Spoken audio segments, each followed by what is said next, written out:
16. At for the first time sa history ng mga papa na isang papa rin ang nag-bless kay Pope Benedict XVI na walang iba kundi si Pope Francis, at mahigit na 100,000 na mga Catholics ang nag-attend sa burial ni Pope Benedict XVI sa St. Peter's Basilica. Si Pope Benedict XVI, mga kaibigan, ay namatay sa edad na 95 years old bago pumasok ang bagong taon, ang taong 2023. Ngunit ang nakapagtataka, mga kaibigan, at isang katanungan din na bumabagabag sa akin kung si Pope Benedict XVI ba ay nasa langit na o nasa purgatorio o nasa impyerno. May mga nagsasabi na siya raw ay nasa langit na. May mga nagsasabi rin na siya daw ay nasa impyerno. Ngunit ang iba naman ay hindi sigurado kung nasa na siya at sinasabi nila na siya raw ay nasa purgatorio. Atin itong pag-usapan, mga kaibigan, kung nasaan na nga ba si Pope Benedict XVI ngayon base sa banal na kasulatan. Atin itong pag-usapan ng malalim, mga kaibigan.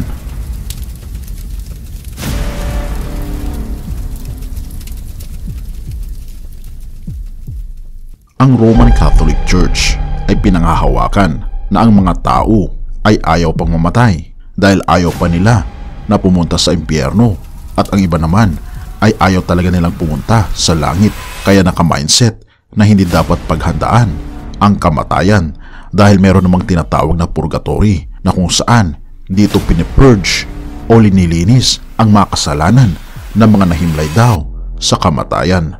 Nandito raw ang mga tao na hindi naman masama at hindi rin mabuti, na kumbaga tama lang, nasa neutral ground. Kaya nga naman ang mga mahal sa buhay, ang gagawin nila ay ipapanopena ang kanilang mga mahal sa buhay, ipapadasal na sana sila ay hindi hantong sa impyerno, kundi sila ay makapunta sa langit, at ang mga paghihirap ng mga mahal sa buhay na nahimlay na nasa purgatorio ay marireduce sa pamagitan ng panalangin at pagbabayad ng mga penance para sa kanilang mga minamahal sa buhay. Ang katekism ng Roman Catholic Church ay explicit patungkol sa purgatorio. Ika pa dito sa Catechism of the Catholic Church, New York Doubleday, 1995, page 291. All who die in God's grace and friendship but is still imperfectly purified are indeed assured of their eternal salvation, but after death they undergo purification so as to achieve the holiness necessary to enter the joy of heaven. At ika pa dito, it states too that their suffering can be alleviated by the prayers of their loved ones as well as by other acts on behalf of the dead.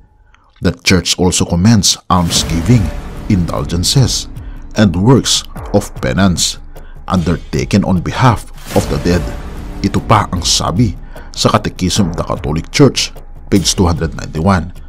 Ngunit kung ating makikita, mga kaibigan, at babasahin sa banal na kasulatan na binabanggit, mga kaibigan, sa Ecclesiastes 9 verse 10, whatever your hands finds to do, do it with your might, for there is no work or device or knowledge or wisdom in the grave where you are going. Napakalinaw, mga kaibigan, na kanyang binabanggit dito sa banal na kasulatan na pag ang tao ay namatay ay dito na nagtatapos ang lahat. Nagtatapos na ang wisdom, nagtatapos na ang knowledge. Kaya naman habang nabubuhay pa ay dito natin gawin ang mga bagay na kailangan natin gawin upang maihanda ang ating sarili sa judgment ng ating Panginoon. Oo, mga kaibigan, may tinatawag na judgment, binabanggit sa Hebrews 9 verse 27. And as it is appointed for men to die once, but after this, the judgment. Napakalinaw, mga kaibigan, na pagkatapos ng kamatayan ay wala nang mangungumpisal. Hindi na mawawala ang mga kasalanan dahil dito nagtatapos ang ating desisyon. Kumbaga, tinatawag ito na close of probation. Ang probation, mga kaibigan, ay ibinigay ng ating Panginoon habang tayo ay nabubuhay pa. Ngunit sa kamatayan ay wala nang pagkakataon, wala nang knowledge, wala nang wisdom, wala nang pakiramdam. Kaya naman, mga kaibigan, wala nang pagpapatawad ng mga kasalanan dahil ang kaligtasan ay personal. Kaya binabanggit sa Hebrews 9 verse 27, pagkatapos na ikaw ay mamatay, ay hahantong ka na sa paghukom o tinatawag na judgment. Ang turo ng purgatorio ay kinukumbine nito ang isang pagan notion ng isang nasusunog na impyerno na kung saan ang mga pagano noong unang panahon ay kanilang ipinapanalangin ang kanilang mahal sa buhay na namatay na sila nawa ay hindi masunog sa impyerno. Ang turo na ito ay napakalaking salungat sa turo ng Biblia dahil binabanggit sa Biblia mga kaibigan sa Ecclesiastes 9 verse 10 na ang isang taong namatay ay wala ng buhay, wala ng nalalaman at wala ng knowledge. At napakalinaw mga kaibigan na hindi pwedeng i-transfer ang kasalanan sa ating mga mahal sa buhay. Binabanggit sa Ezekiel 18 verse 20-22, "The soul who sins shall die. The son shall not bear the guilt of the father, nor the father bear the guilt of the son. The righteousness of the righteous shall be upon himself, and the wickedness of the wicked shall be upon himself. But if a wicked man turns from all his sins which he has committed, keeps all my statutes, and does what is lawful and right, he shall surely live, he shall not die. None of the transgressions which he has committed shall be remembered against him. Because of the righteousness which he has done, he shall live." Totoo nga mga kaibigan, napakalinaw na binabanggit dito sa banal na kasulatan na ang isang tao ay hindi pwedeng ipasa ang kanyang mga kasalanan sa kanyang ama o sa kanyang ina, sapagkat habang ikaw pa ay nabubuhay, dito mo na ipagpatawad ang iyong mga kasalanan, hindi sa tao kundi sa ating Panginoong Diyos, dahil ang ating Panginoong Hesukristo lamang, siya lamang ang ating pinakamataas na pari, siya lamang ang ating pari. Binabanggit dito sa Hebrews 4 verse 4-16, "Therefore, since we have a great high priest who has ascended into heaven, Jesus the Son of God, let us hold firmly to the faith we profess. For we do not have a high priest who is unable to empathize with our weaknesses, but we have one who has been tempted in every way, just as we are, yet he did not sin. Let us then approach God's throne of grace with confidence, so that we may receive mercy and find grace to help us in our time of need." Napakalinaw mga kaibigan na hindi natin kinakailangan na tayo ay magkaroon ng ibang pari maliban sa ating Panginoong Hesus, dahil siya lamang ang tunay na makakatulong sa atin patungo sa langit na bayan. Ang tanong ay mga kaibigan, ano ang mangyayari kay Pope Benedict XVI na siya ngayon ay namatay na? Binabanggit mga kaibigan sa Ecclesiastes 9 verse 5-6 kung ano ang mangyayari sa kanya. "For the living know that they will die, but the dead know nothing, and they have no more reward, for the memory of them is forgotten. Their love and their hate and their envy have already perished, and forever they have no more share in all that is done under the sun." Oo mga kaibigan, lahat ng kanilang mga memories ay makakalimutan. Ang lahat ng kanilang mga ginagawa ay wala na. Ang lahat ng kanilang mga alaala ay wala na rin mga kaibigan. At wala na rin ang kanilang pagmamahal, ang kanilang hatred, at lahat ng kanilang mga feelings, sapagkat sila ay patay na. Ang tanong, ano ang mangyari sa katawan niya? Ecclesiastes 12 verse 7, "And the dust returns to the earth as it was, and the spirit returns to God who gave it." Binabanggit dito mga kaibigan ang salita na tayo ay nilalang ng Panginoon sa pamagitan ng dust of the ground at spirit na binabanggit mga kaibigan sa orihinal na teksto. Ang salitang spirit ay base sa Hebreo na tinatawag na ruach, na ang ibig sabihin ay hininga, hininga ng Diyos mga kaibigan. Binabanggit dito, "And the dust returns to the earth as it was, and the spirit returns to God." Ang spirit, ang hininga na ipinahiram ng ating Panginoon sa mga tao ay babalik sa ating Panginoon. Ang hininga ni Pope Benedict XVI ay naibalik na sa ating Panginoon, at ang kanyang katawan ay mananatili sa lupa hanggang sa Judgment Day.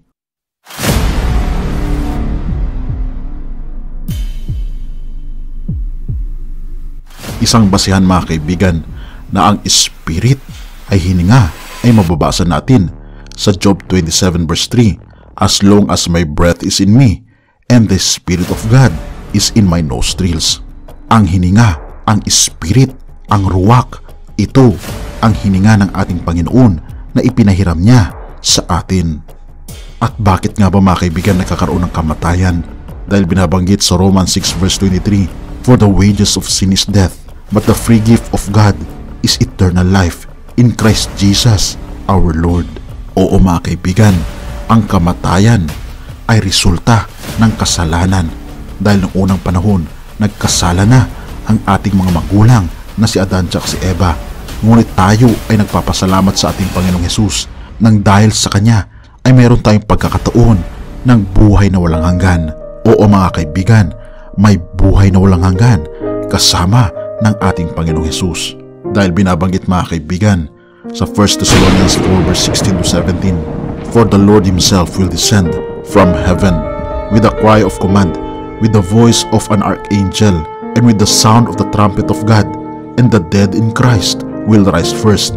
Then we who are alive, who are left, will be caught up together with them in the clouds to meet the Lord in the air, and so we will always be with the Lord." Binabanggit dito mga kaibigan sa teksto na darating ang pagkakataon na babalik ang ating Panginoon sa pangalawang pagkakataon at una niyang bubuhayin ang mga namatay kay Kristo. At hindi lamang yan, sapagkat hindi lahat ng mga tao ay mamamatay, sapagkat binabanggit dito mga kaibigan na tayo mga buhay, kung madadatnan natin ang ating Panginoon na tayo buhay, ay mananatili tayong buhay magpakailanman, dahil hindi lahat ng tao ay makakaranas ng kamatayan. At mangyayari ito mga kaibigan pagdating ng ating Panginoong Hesus, na ang mga buhay kasama ng mga namatay kay Kristo, sila ay lilipad sa mga alapaap upang imit ang ating Panginoon, at tayo dadalhin sa kanyang paraiso sa langit na bayan. Oo mga kaibigan, ito ang pangako ng ating Panginoon sa atin, at walang katotohanan na si Pope Benedict mga kaibigan ay nasa langit na, o siya man ay nasa impyerno o nasa purgatorio, dahil si Pope Benedict XVI ay siya ay nasa sementeryo lang. Oo mga kaibigan, hindi totoo na ang mga namatay ay nasa langit na o nasa purgatorio o nasa impyerno, dahil binabanggit sa banal na kasulatan na sila ay nasa mga libingan pa. Dahil ang logic nito mga kaibigan, kung darating ang Panginoon sa pangalawang pagkakataon, sino pa ang bubuhayin niya? Sino pa ang dadalhin niya sa langit kung ang lahat pala ng mga tao na namatay ay nasa langit na? Hindi ba't sumasalungat ito sa turo ng Biblia na darating ang Panginoon at bubuhayin niya ang mga patay at dadalhin sa langit na bayan? Kung nasa langit na pala ang mga taong namatay, ay bakit pa siya darating sa pangalawa? Oo mga kaibigan, ito ang katotohanan na itinuturo ng Biblia na binabanggit sa John 8 verse 32, "At malalaman mo ang katotohanan, at ang katotohanan ang magpapalaya sa iyo." Tunay nga mga kaibigan, habang tayo'y nabubuhay, nais ng ating Panginoon na ibigay natin ang ating mga buhay sa Kanya, ibigay natin ang ating pagtitiwala sa Kanya, ikumpisal natin ang lahat ng ating mga pagkakamali at talikuran ang kasalanan, at tanggapin natin si Kristo mula ngayon, dahil siya lang ang magbibigay sa atin ng kaligayahan sa mundong ito at buhay na walang hanggan sa hinaharap. Purihin ang Diyos at salamat kaibigan sa iyong panonood.